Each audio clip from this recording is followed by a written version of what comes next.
dari infeksi HIV yang berat ya. Jadi kita bedakan dulu. Jadi ada HIV itu ada stadiumnya nanti ya, ada stadium HIV 1, 2 dan 3. Sedangkan yang AIDS ini biasanya itu masuk ke stadium yang berat ya, karena dia kumpulan dari gejala-gejala yang muncul akibat infeksi oportunistik ataupun keluhan dari HIV itu sendiri yang eh, yang se yang berlanjutan akan menjadi satu sindrom tadi yang kumpulan penyakit akibat dari serangan virus HIV itu. Jadi kita bedakan dulu mas virus HIV-nya dengan penyakit beratnya nih gitu. Oke, baik. Nah, ternyata masih banyak juga ternyata orang yang khawatir nih sama ketularan HIV di Ya. dalam aktivitas sehari-hari. Seperti misalkan kalau jabat tangan sama berbagi makanan sama orang pengidap HIV gitu kan. Nah, apakah Mm-mm. itu benar, Dok ya? Dan bagaimana sebenarnya HIV itu tuh bisa menular dari manusia ke manusia? Dan mitos apa aja nih yang harus kita luruskan kembali nih, Dok? Nah, ini tuh penting banget nih. Jadi kan ada yang takut tertular akibat makan bakso bareng ya, bersentuhan, terus juga dia mungkin berpelukan atau cipika-cipiki, salaman. Itu banyak banyak mitos yang masih menjadi stigma buruk dan membuat ketakutan untuk kita menjadi mendiskriminasikan pasien-pasien HIV gitu. Itu tidak benar ya. Jadi HIV itu tidak tertular dari seperti berpelukan, berciuman atau bersentuhan itu tidak menular, tapi dia lebih banyaknya itu dari hubungan seksual yang tidak aman, ya. Lalu juga ada penggunaan jarum suntik yang bergantian. Lalu juga ada ibu menyusui ke bayinya. Lalu juga bisa misalnya dari transfusi darah atau dari alat yang tidak steril. Jadi kita tahu bahwa HIV ini kan virus yang obligat intraseluler. Jadi yang dia itu bisa hidup hanya di tubuh manusia. Jadi kalau di sel manusia itu sel CD4 tadi. Kalau di luar itu dia hanya bertahan tidak lama, 1-2 jam sudah mati gitu istilahnya. Jadi jangan takut ketika beraktivitas di luar maupun ada orang HIV bersentuhan langsung tertular itu tidak ya. Jadi harus kita banyak lagi mengedukasi masyarakat awam untuk lebih mengerti cara penularannya, cara pencegahannya seperti itu, Mas. Oke, baik ya. Jadi seperti ya untuk cara penularannya. Jadi kalau jabat tangan sama berbagi makanan itu Ya, tidak menularkan ya, Dok. iya. Oke, baik. Nah, ini juga banyak ya juga masyarakat yang bertanya-tanya nih, apakah ada cara yang efektif untuk melindungi diri dari HIV AIDS ya, dan bagaimana Oke. cara yang efektif untuk mencegah penularan HIV? Oke, jadi yang pertama kita harus tahu terlebih dahulu ya status kesehatan kita gitu ya. Jadi biar tidak menyebarkan misalnya HIV. Untuk pencegahan-pencegahan sendiri, selain kita harus tahu dengan status HIV kita, yang pertama yaitu ya hindari seks bebas berarti ya. Hindari seks bebas dan lakukan pola istilahnya aktivitas seksual yang aman ya. Dilarang gonta-ganti jarum suntik pada yang misalnya tatoan misalnya atau mungkin narkoba gitu ya itu suatu yang sangat berisiko tertularnya HIV ya. Terus juga untuk edukasi mungkin kepada ibu hamil juga untuk screening status HIV-nya ketika sedang hamil atau menyusui. Jadi itu menjadi langkah pencegahan juga untuk ibu-ibu dan ke anaknya gitu. Dan tentunya pola hidup sehat ya Mas ya, aktivitas seksual yang sehat, pola hidup sehat dan juga hindari aktivitas seksual atau yang bebas dan bergantian jarum suntik secara bebas gitu. Oke, baik. Nah, bicara soal screening nih, Dokter Akbar, Hmm. apakah ada juga nih screening kesehatan bagi calon pasutri, calon pasangan suami istri ini sebelum melangsungkan pernikahan? Karena bisa aja nih kan ya, meskipun Ya. tidak gonta-ganti pasangan, ternyata saat melakukan hubungan seksual bersama dengan pasangan sah gitu kan, itu Hmm. ternyata malah kena HIV-nya di situ gitu.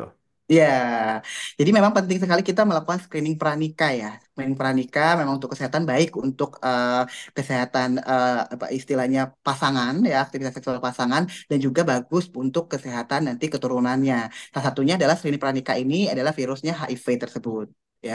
Jadi memang harus di screening atau misalnya memang kalau tidak belum menikah nih, jadi kita kan juga penting nih mengetahui status HIV kita gitu. Mungkin pada tim medis sering resiko tinggi ketularan karena resiko kecelakaan medis, misalnya tusuk jarum suntik ada pasien gitu, atau mungkin orang memiliki resiko aktivitas seksual yang kurang aman. Sebaiknya untuk berkala, secara berkala untuk mengecek status HIV, misalnya bisa 4 bulan sekali atau 6 bulan sekali untuk mengetahui status HIV kita, apalagi pada orang-orang yang berisiko tinggi tadi.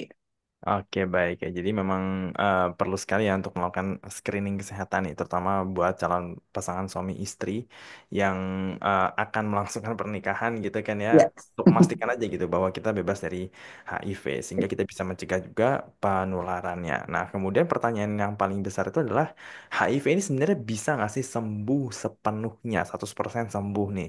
Meskipun Oke. deteksi dini dan lain-lain apakah masih bisa sembuh? Apakah ada Mhm. obat yang dapat menyembuhkan HIV dan bagaimana pengobatan ini atau ya uh, metode pengobatan yang diberikan oleh dokter dapat membantu pasien HIV? Oke, jadi kalau kita katakan itu bisa bisa terkontrol dengan ARV ini ya, Mas Audi ya. Jadi ARV ini sudah terbukti sangat efektif sekali untuk menekan pembelahan sel virus dalam tubuh pasien dengan HIV ini sehingga dia tetap bisa sehat dan produktif kok ya. Jadi dia ada yang namanya undetectable sama dengan berarti dia untransmittable. Jadi tidak menularkan gitu ya Mas ya.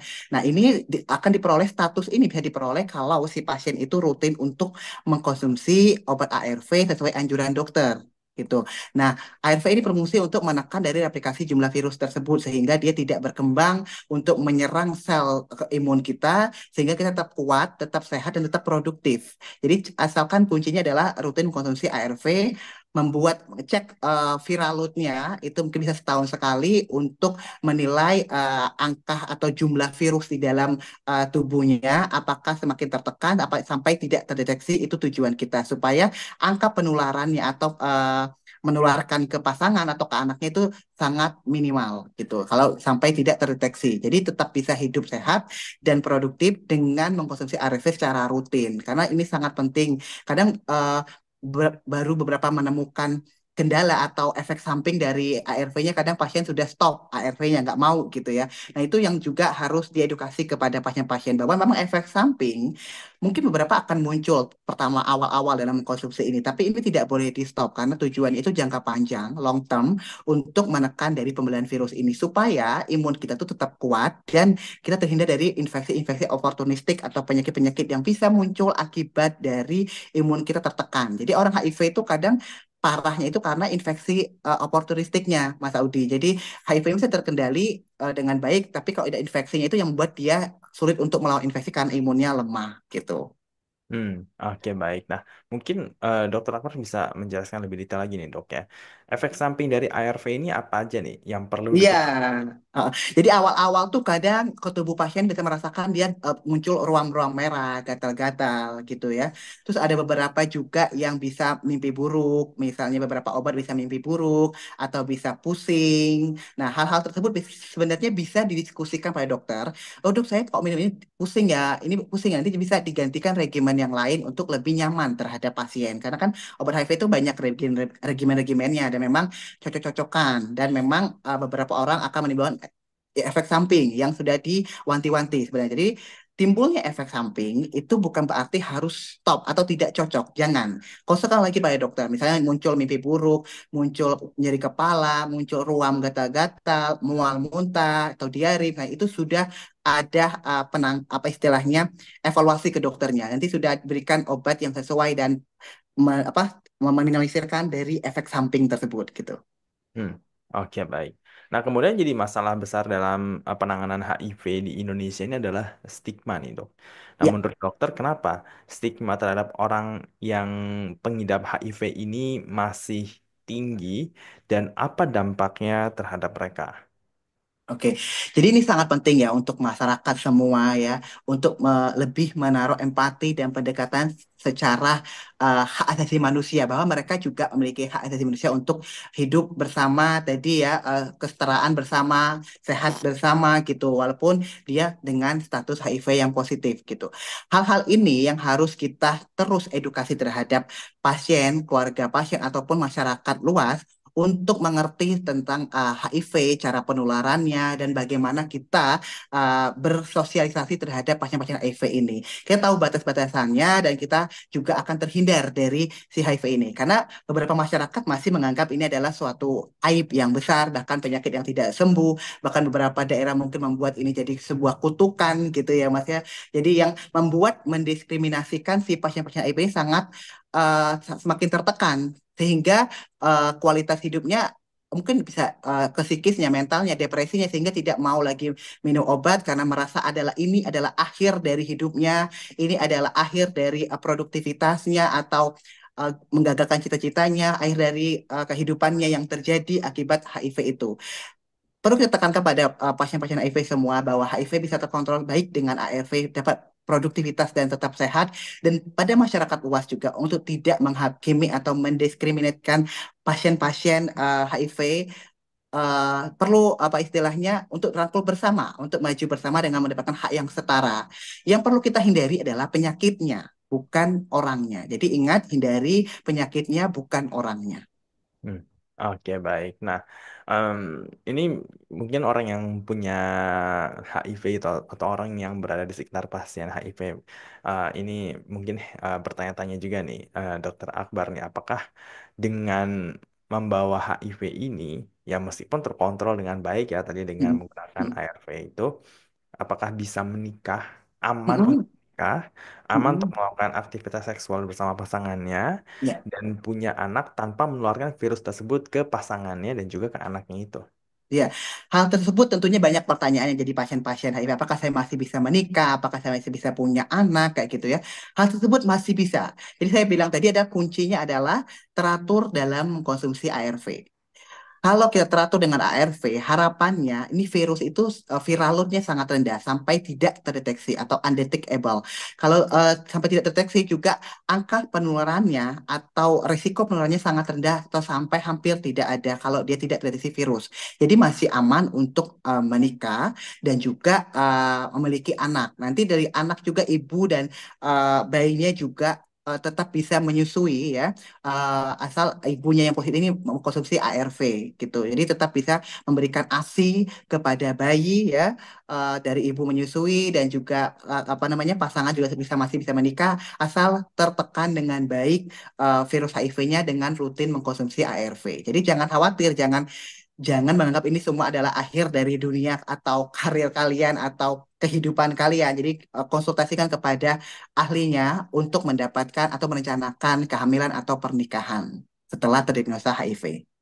Oke, baik. Nah, ini soalnya sejalan juga nih dengan pertanyaan dari Mama Gibis yang menanyakan Oke. kalau orang HIV udah minum obat HIV-nya atau ARV tadi, apakah dia tetap bisa menularkan HIV ke orang lain? Nah, ini mungkin boleh dijelaskan dong, karena kan penyakitnya sebenarnya masih ada gitu kan, hanya hanya dikontrol aja gitu.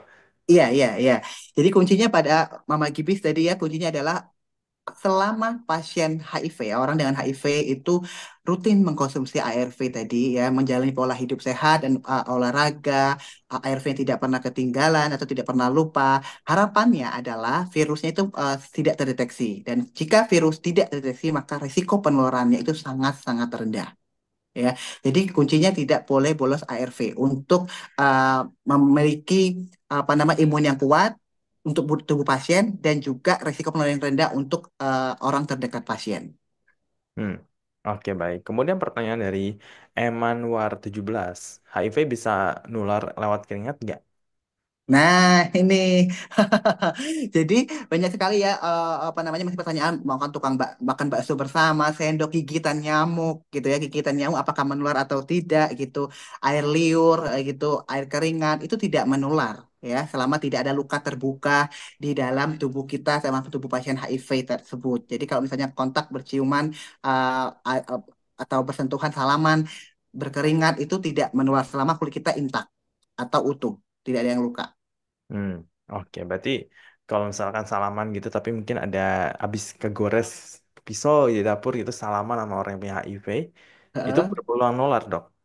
Tapi kalau misalnya kita juga tidak punya luka terbuka ya enggak. Kan kita kulitnya intak. Kalau sama-sama terbuka, kulitnya itu tersentuhan bersama-sama ada luka terbuka, itu yang risiko penularan. Tapi kalau mereka berdarah terus kitanya kulitnya intak, tidak ada luka, ya tidak masalah. Kan jadi di luar dia hanya tidak bisa hidup lama, mungkin hanya hitungan jam, karena dia harus segera ada di sel CD4 itu, obligat intraseluler untuk bertahan hidup si HIV itu. Oke, baik. Nah, ini pertanyaan dari Debbie Suryani 992 tadi sebenarnya sudah saya tanyakan, tapi mungkin Dr. Akbar bisa jelaskan lebih detail nih. Mekanisme dalam pemeriksaan HIV itu kayak gimana dan ceknya bisa di mana nih, Dok? Oke, jadi untuk melakukan pengecekan itu memang pada awal-awal kadang antibodinya belum terbentuk ya Mas ya. Jadi harus memang 2 sampai 4 minggu misalnya dari resiko terkenanya resiko. Misalnya dia apakah berhubungan seksual yang beresiko atau berganti-ganti jarum suntik. Jadi pokoknya ada resiko setidaknya 2 sampai 4 minggu itu segera dilakukan pengecekan antibodinya gitu. Atau kalau misalnya dia ini tenaga medis kesehatan yang harusnya tertusuk jarum segera dicek. Jadi itu profilaksis nanti ya, profilaksis pos pajanan itu juga langsung segera dicek dan nanti akan diulang lagi bisa ceknya 3 bulan lagi sampai 6 bulan lagi untuk melakukan pengecekan si antibodi HIV tersebut. Jadi kalau misalnya kamu merasa ada risiko segera lakukan pemeriksaan mungkin di terdekat di puskesmas bisa jadi ya Mas ya. Ya, ada di puskesmas atau di Vaskes satu untuk pengecekan screening awal. Nanti kalau misalnya ditemukan indikasi untuk dirujuk di tingkat lanjutan, maka akan dirujuk pada tingkat lanjutan. Jadi itu akan dievaluasi. Misalnya pos pajanan tertusuk jarum itu dicek, lalu nanti 4 minggu dicek lagi masih negatif, nanti bisa 3 bulan dicek lagi negatif sampai 6 bulan dicek lagi sampai dia itu berapa kali udah negatif. Berarti benar-benar tidak ada antibodi yang terdeteksi pada resiko yang kemarin, resiko kejadian yang kemarin gitu. Hmm. Tapi kalau misalnya kita merasa risiko tinggi nih, ada riwayat hubungan seksual, segala macam berganti-ganti pasangan tanpa pengaman, misalnya gitu, nah itu saran saya segera saja untuk melakukan screening secara Hmm. berkala. Nanti akan diarahkan oleh pendamping dan konselornya. Oke, baik. Nah, ini eh, ada pertanyaan menarik dari Veranita 233. Dok, pada fase keberapa HIV berubah menjadi AIDS?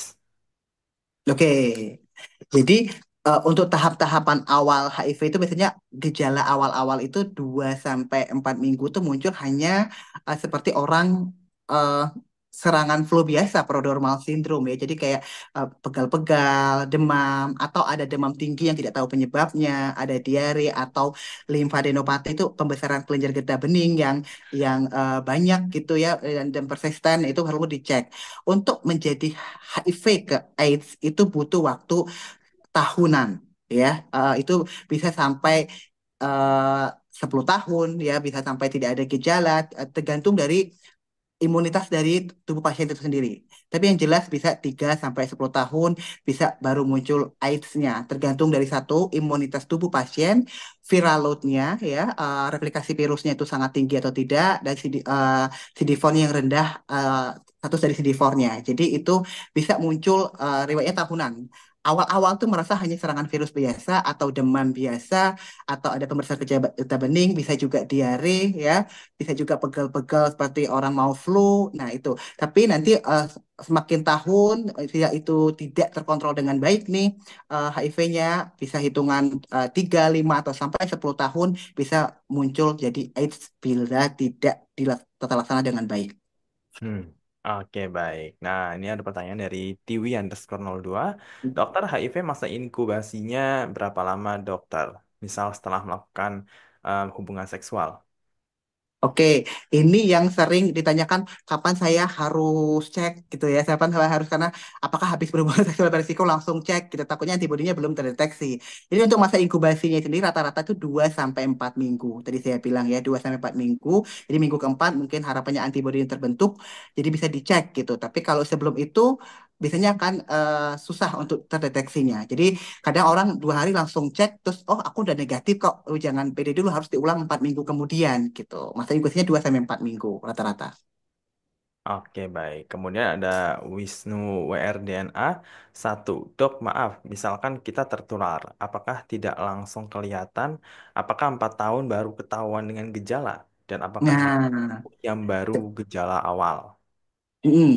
Jadi eh, untuk gejala-gejala awalnya itu yang seperti saya jelaskan tadi ya, misalnya dia hanya orang seperti serangan pilek, terus dia sering demam, pegal-pegal linu, terus merasa tidak enak badan, gampang kena sakit flu. Kalau kita bilang seperti prodromal syndrome itu kayak orang masuk angin gitu ya.